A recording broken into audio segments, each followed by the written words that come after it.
Hello, everyone. Welcome to the instructions for the first major assignment, which is the critical annotated bibliography.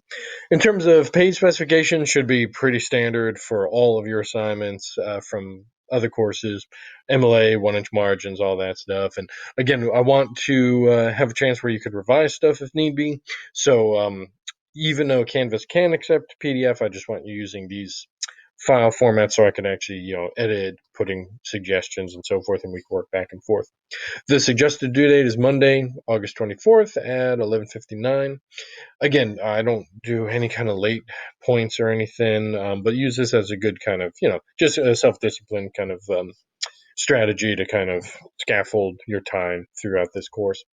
The general instructions, if you haven't written a annotated bibliography before, I will look at examples in a moment, but all of us should be pretty much familiar, I would assume, with annotations. So you basically compile, current research and Milton studies, and then compare and contrast what you view as the trends within those approaches, given, of course, the found sources.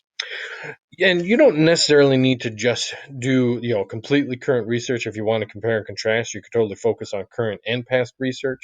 I'm okay with that, but there should be at least one that's current, because that is an interesting, and one reason why we do annotations is to really show if there are major shifts in a field of study. So again, at least one should be current. But if you love comparing and contrasting old and new, please do it. So minimum is 2 scholarly sources. You could go beyond if you want, but that's all I'm requiring here as a parameter. So basically, structure, you'll summarize what each author argues, compare and contrast their claims in terms of the overall assignment. That's where the critical part comes in. So for the first part with the annotations themselves, you're going to divide the annotations by source, place them in alphabetical order as you would any kind of annotated bibliography. Under each citation should be a 1 to 2 paragraph summary of the article. You want to discuss in brief, but of course specific detail, what each author argues and how the author supports his claims. So, in terms of what readers expect from annotations, right? So, we should see clear, specific summary of the author's major thesis and any kind of minor arguments or minor premises. There should be detailed presentation and summary of the evidence and the examples used. And then, of course, there should be a brief description of the concluding thoughts, right, or overall purpose for the essay. What is the author trying to do, right, at the end? In terms of the analytical paragraphs, it should be separate again after the annotations. You'll compare and contrast the author's claims. And again, this could be in about a 1 to 2 paragraph response. In terms of the major questions, so that's my dog chiming in. In terms of the major questions, you want to talk about what the authors reveal about the study Milton, and then how and why critics study his works. What are kind of the significant meaningful approaches of why people study and how people study Milton. So you want to focus, of course, on the similarities, if there are any similarities, what's significant about that, what's meaningful, and then, of course, what do they reveal about why people study Milton. And same thing for the differences, or if you have a mix of similarities and differences, or if you just have differences, what is significant about those differences? What's meaningful? What do they reveal about why people study Milton and how people study his works and so forth?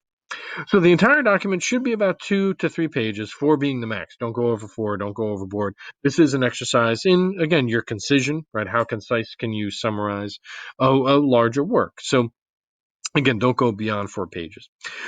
Follow the examples posted on Canvas as your guide, and as you'll see, one is about queer theory in Victorian literature, one focusing on a novel and another focusing on a play, and then the students' comparisons. And then the other one is about Oscar Wilde's fairy tales. So again, they're looking at and you can see the difference in terms of a little bit being one is definitely more specific than the other. And probably could have about a paragraph break in that one. But again, it's a good kind of detailed summary and good kind of compare and contrast. And both of these were coming from one of my previous British literature courses. So, follow the examples, have fun with the research, especially if you don't know Milton. There's so much you could look at, biographical criticism. You could look at feminism in Milton. You can look at queer theory in Milton. You can look at Marxism, of course, in Milton. You can look again if you just, and yet it could be on a specific work if you want. If you want to learn more about one of the readings, feel free. It doesn't have to be on a specific work.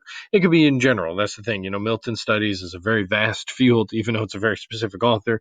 But there's the same thing with Shakespeare. There's a lot going on with the criticism. So, feel free to just research whatever kind of you find most interesting. In terms of the grading scale, I tried to divide it pretty equally in terms of the components.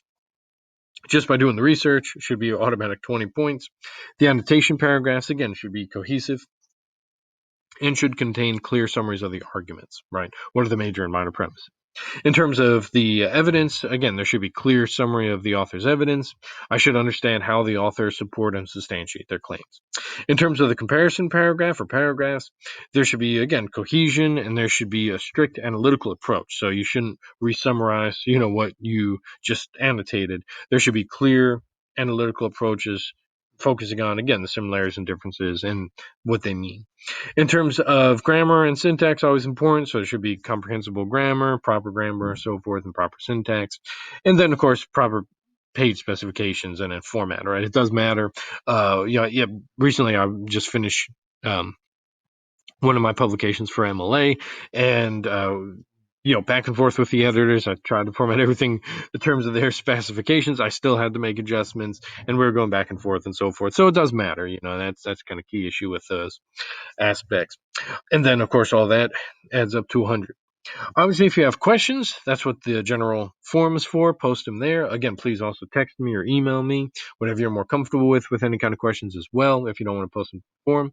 If not, just best of luck on this assignment and take care.